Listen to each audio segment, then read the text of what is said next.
जय श्री राम। प्रेम से बोलिए शनि महाराज की जय, हनुमान जी महाराज की जय। ओम नमः शिवाय। प्रिय भक्त जनों, आज आप श्रवण करेंगे न्याय के देवता शनि देव तथा हनुमान जी की बड़ी ही दुर्लभ कथा। पुराणों के अनुसार शनिदेव का एक नाम कृष्ण भी है। ये नाम स्वयं श्री कृष्ण भगवान ने शनिदेव को दिया था। आज के दिन जो भी मनुष्य इस व्रत को करता है या कथा का श्रवण करता है तो उन भक्तों पर शनिदेव के साथ साथ हनुमान जी की कृपा भी प्राप्त होती है, क्योंकि शनि दोष से परेशान मनुष्य इस दिन हनुमान जी की कथा को सुनने तथा भजन कीर्तन करने से उनकी सभी प्रकार के ग्रह और साढ़े साती ढैया समाप्त हो जाती है और साथ ही शनिदेव की कृपा से भक्तों को रोगों से मुक्ति मिलती है। तो प्रिय भक्तजनों, आइए श्रवण करते हैं दुख दरिद्र को दूर करने वाली शनिदेव की बड़ी ही दुर्लभ कथा।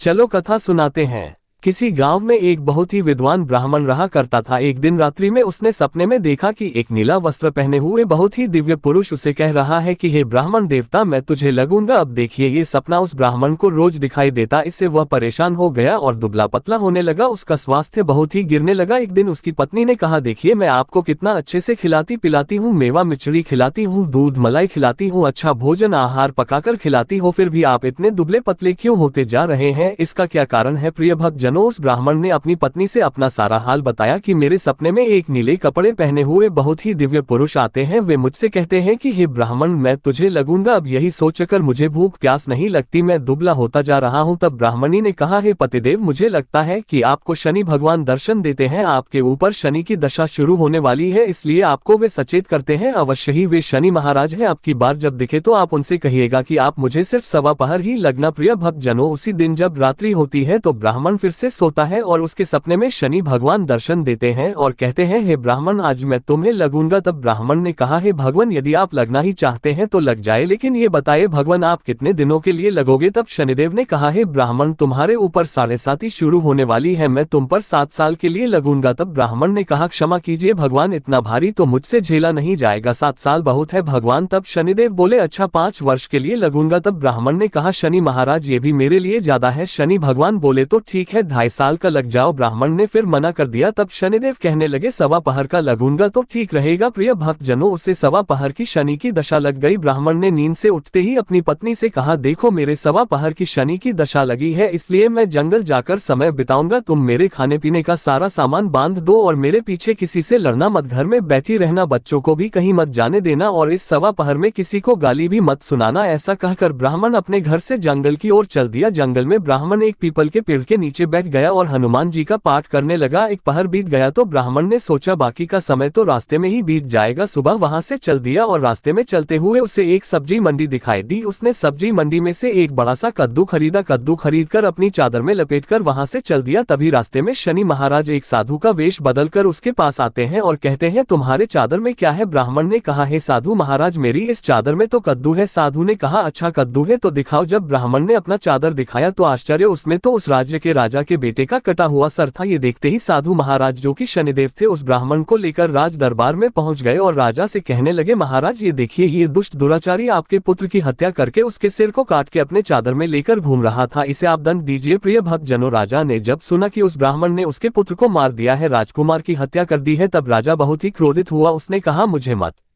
दिखाओ, मुझसे ये सब कुछ देखा नहीं जाएगा। हे सैनिकों, तुम इसे तुरंत ले जाओ और इसे सूली पर चढ़ा दो। जब नगर में ये समाचार कि राजा के पुत्र का सिर कट चुका है, एक ब्राह्मण ने उसकी हत्या कर दी है, तो नगर में हाहाकार मच गया और उस ब्राह्मण को सैनिक सूली पर चढ़ाने के लिए ले गए। जब फांसी पर चढ़ाने ही वाले थे, तब जैसा कि नियम होता है, मरने वाले से उसकी अंतिम इच्छा को पूछा जाता है, तो सैनिकों ने भी ब्राह्मण के अंतिम इच्छा को पूछा। सैनिकों ने कहा, हे ब्राह्मण, बताओ तुम्हारी अंतिम इच्छा क्या है? भक्तजनों, ब्राह्मण ने सोचा कि यदि किसी प्रकार कुछ समय तक के लिए फांसी रुक जाए तो शनि की दशा का सवा पहर पूरा हो जाएगा। ये सोचकर उसने कहा, भाई, मैं बचपन से नित्य बालाजी की कथा कहता और सुनता आया हूँ, आज मरने से पहले अंतिम बार कथा कह लेने दो। अब क्या था, फांसी देने वाले सैनिकों ने उसकी आखिरी इच्छा पूर्ण होने तक फांसी को रोक दिया। कहानी कहते कहते सवा पहर पूरा हो गया, शनि की दशा खत्म हो गई। अब इधर देखिए, राजा का जो पुत्र था राजकुमार, वह जंगल से शिकार खेलकर वापस राजमहल में आ गया। राजमहल में राजकुमार को देखते ही राजा बड़ा ही प्रसन्न हुआ, लेकिन मन ही मन उसे डर भी लगा, यदि उस निर्दोष ब्राह्मण को फांसी चढ़ा दिया गया होगा तो ब्राह्मण हत्या का दोष लग जाएगा। अब क्या था, राजा ने 2 घुड़सवार को जल्दी से फांसी घर की तरफ दौड़ाया और ब्राह्मण को आदर सहित दरबार में आने का हुक्म दिया। ब्राह्मण राज दरबार में उपस्थित हुआ तो राजा ने क्षमा याचना मांगते हुए कहा कि आपके बगल में जो चादर है उसे खोलकर दिखाओ। राजा की आज्ञा के अनुसार ब्राह्मण ने चादर खोली तो उसमें कद्दू था। राजा ने ब्राह्मण को बहुत सा धन दिया और पूछा, है ब्राह्मण देवता, मुझे ये समझ में नहीं आया, इस सब के पीछे रहस्य क्या है, ये सब क्यों हुआ, आखिर यह सब था क्या? तब ब्राह्मण ने कहा, है महाराज, मुझे सवा पहर की शनि की दशा लगी थी, इसलिए ये सब कुछ हुआ। राजा ने कहा, है ब्राह्मण, शनिदेव की दशा किस प्रकार टलती है? ब्राह्मण ने कहा, है राजन, यदि राजा या सेठ को ये दशा लगती है तो काला हाथी या काला घोड़ा दान करना चाहिए। गरीब को शनि की दशा लगती है तो पीपल की पूजा करनी चाहिए और शनि की कहानी सुननी चाहिए। तिल, तेल और काला उड़द आदि का दान करे। काले कुत्ते को तेल चुपड़ी रोटी खिलाए तो शनि की दशा उतर जाएगी। अब देखिए, राजा ने उस ब्राह्मण को कद्दू वापस किया। अब घर आकर ब्राह्मण ने कद्दू अपनी पत्नी को दिया। जब उसकी पत्नी ने सब्जी बनाने के लिए उस कद्दू को काटा तो उसके बीजों की जगह हीरे मोती निकलने लगे। तब ब्राह्मणी ने पूछा, है पतिदेव, ये सब क्या है, इसमें से हीरे मोती कैसे निकल रहे हैं, इसे कहाँ से लाए हैं आप? तब ब्राह्मण ने कहा, है प्रिय, जब शनि की दशा लगी थी तो ये कद्दू कुंवर का सिर बन गया था और जब दशा उतरी है तो शनि महाराज ने कैसे निहाल कर दिया, हमें मालामाल कर दिया। हे शनि देवता, जैसे ब्राह्मण को शनि की दशा लगी वैसे किसी को भी शनि की दशा ना लगे। जैसे ब्राह्मण को धन दौलत मिला वैसे सबको धन दौलत मिले। कथा कहानी कहते सुनते हुनकार भरते सबको मिले। बोलिए श्री शनिदेव की जय। ओम नमः शिवाय। प्रिय भक्त जनों, आइए अब सुनते हैं भगवान शनिदेव की दूसरी कथा। ये कथा सुनने से भक्तों को मनोवांछित फल की प्राप्ति होती है। नर्मदा नदी के किनारे एक गाँव में बहुत ही बड़े साहूकार का परिवार निवास करता था। साहूकार की मृत्यु हो चुकी थी। घर में साहूकारनी और उसके 2 बेटे, एक बड़ी बहू थी। साहूकारनी का छोटा बेटा मानसिक रोग से ग्रस्त था, उसकी मानसिक स्थिति ठीक नहीं थी। साहूकारनी की बड़ी बहू तारा को विवाह के कई वर्ष बीत गए थे पर अभी तक उसे संतान नहीं हुई थी। तारा को सदैव यही भय था कि कहीं उसके पति संतान पाने के लिए दूसरा विवाह न कर ले। यदि उसके पति ने दूसरा विवाह कर लिया तो उसे सौतन का दुख सहना पड़ेगा। प्रिय भक्त जनों, इसी डर से तारा ने एक योजना बनाई और उसने अपने घर में काम करने वाली नौकरानी चंदा से अपने देवर चंदन का विवाह कराने के लिए अपनी सास साहूकारनी तथा अपने पति को मना लिया। चंदा स्वभाव से बड़ी ही दयालु तथा कृष्ण भक्त थी। वह बचपन से ही उसी साहूकार के घर काम करती थी। उसका अपना कोई नहीं था। अब चंदा का विवाह मानसिक रोगी चंदन से करा दिया गया। कुछ साल बाद चंदा ने एक सुंदर पुत्र को जन्म भी दिया, किंतु चंदा की जेठानी तारा ने चंदा का बच्चा छीन लिया और उसे घर से धक्के मारकर बाहर निकाल दिया और तारा ने अपने पति को भी अपने पक्ष में कर लिया। बेचारा चंदन तो मानसिक रोगी था, वह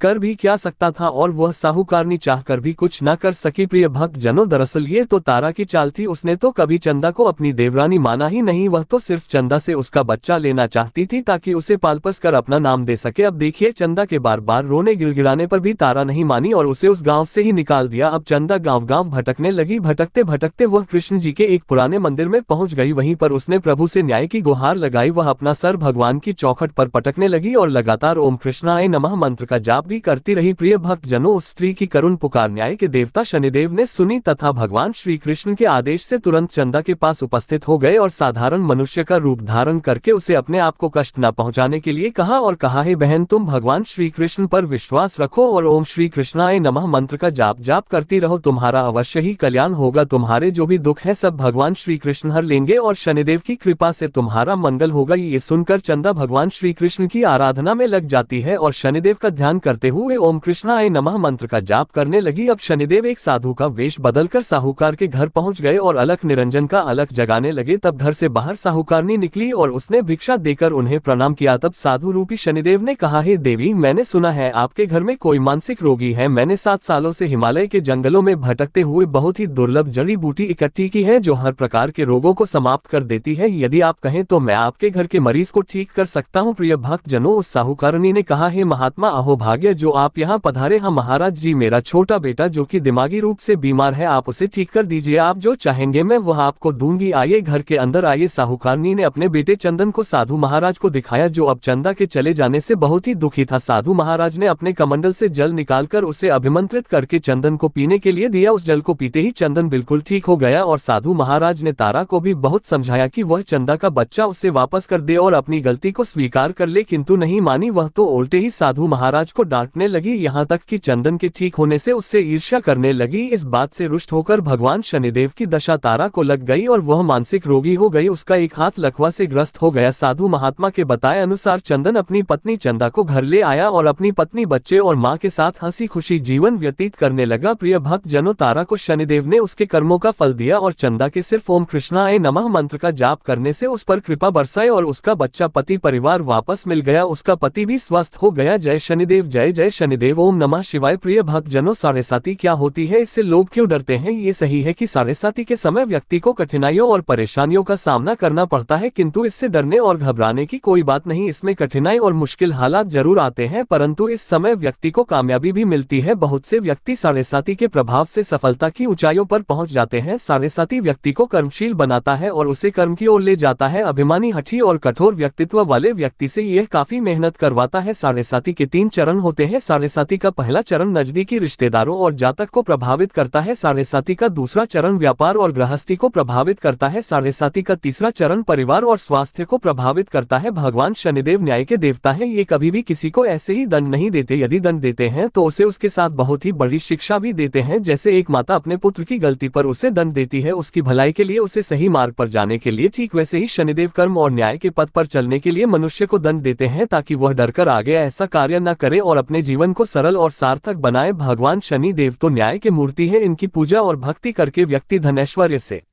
संपन्न हो जाता है और सफलता की नई ऊंचाइयों को छूता है, जीवन में तरक्की करता है, घर में सुख समृद्धि वैभव का आगमन होता है और व्यक्ति का जीवन बड़ा ही सुखमय हो जाता है। शनिदेव भगवान को प्रसन्न करने के लिए शनिवार के दिन पीपल के पेड़ के नीचे शाम को दिया अवश्य जलाएं और कुत्ते को तेल से चुपड़ी रोटी खिलाएं। शनिवार को जल में तिल डालकर पीपल को चढ़ाएं, इससे शनिदेव अत्यंत प्रसन्न होते हैं। और ओम कृष्णाय नमः महामंत्र का जाप भी करें। ओम गणपतिये नमः। आज की कथा कहानी अच्छी लगी हो तो वीडियो को एक लाइक जरूर करें और कमेंट बॉक्स में शनिदेव भगवान की जय जरूर लिखें और हमारे हिंदी स्टोरी चैनल को सब्सक्राइब जरूर करें।